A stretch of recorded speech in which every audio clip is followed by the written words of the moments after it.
TMC में जाने की अटकलों पर अब विराम लग गया है।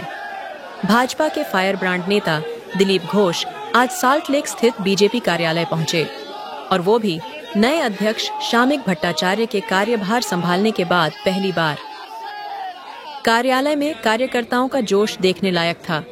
लंबे अरसे बाद दिलीप घोष की मौजूदगी ने भाजपा खेमे को फिर से एकजुटता का एहसास कराया। इस दौरान दिलीप घोष और शामिक भट्टाचार्य के बीच हुई बंद कमरे की चर्चा ने कई राजनीतिक अटकलों को जन्म दिया, लेकिन बाहर आकर संदेश बेहद साफ था। हम सबको साथ लेकर चलेंगे। संगठन की ताकत जमीन से आती है और हम मिलकर इसे और मजबूत करेंगे। शामिक के इस बयान पर दिलीप घोष ने भी जोरदार प्रतिक्रिया दी। टीएमसी में शामिल होने की किसी भी संभावना को सिरे से खारिज करते हुए उन्होंने कहा, हम ममता सरकार को पश्चिम बंगाल से उखाड़ फेंकने के लिए लड़ रहे हैं और यह लड़ाई संगठन की एकजुटता से ही संभव है। तो क्या भाजपा बंगाल में एक नई सियासी पटकथा लिखने की तैयारी में है? क्या दिलीप और शामिक की जोड़ी विपक्ष को कड़ी टक्कर दे पाएगी?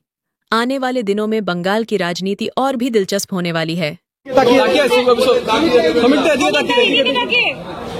কাউকে অন্য দলের লোক বলে তাকে দূরে সরিয়ে রাখবেন না।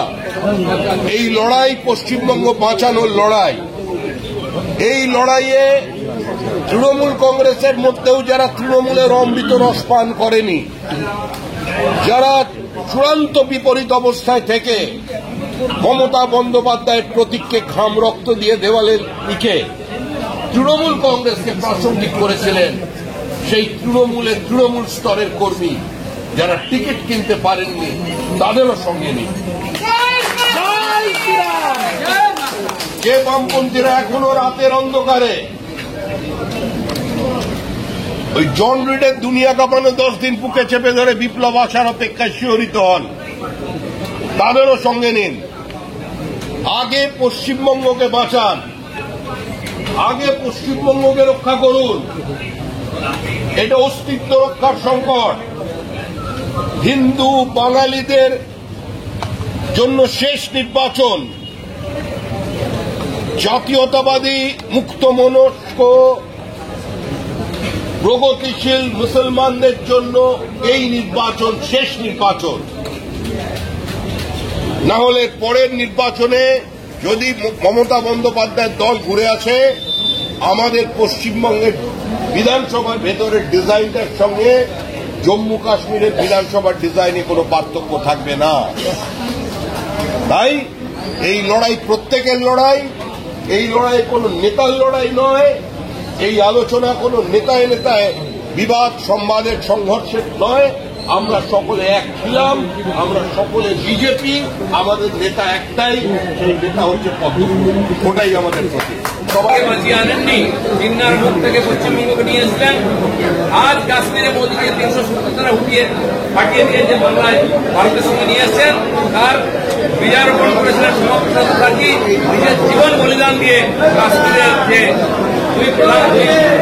দুই বিধান তাকে শেষ করেছিলেন, তার যোগ্য উপস্থিত মোদী যে আজকে সেখান থেকে তুলে দিয়েছে।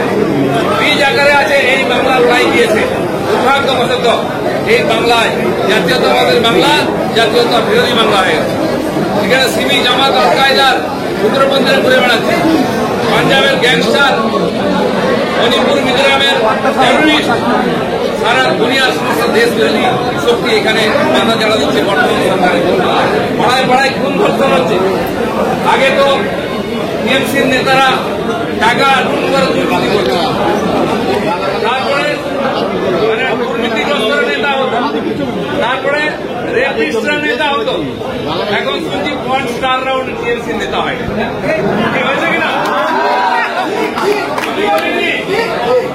ছবি কোথায় যাচ্ছে, এই হচ্ছে টিএমসির নেতা। পশ্চিমবাংলার মানুষ এক মিনিটের সংখ্যাকে মারতে চায় না, কিন্তু সংবিধান অনুযায়ী যখন আমাদের নির্বাচন হবে, শক্তি দিয়ে লড়াই করে আমরা পার্টিকে জেতাবো। পার্টি যাকে নেতা তৈরি করে দেবে সেই আমাদের নেতা। এই কাজের জন্য আমরা সবাই এসেছি। নিজের নিজের জেলায় রাজ্য সভাপতি যখন যাবেন, সেই নির্বাচন এমন হবে সবাইকে ডেকে মানুষের সাথে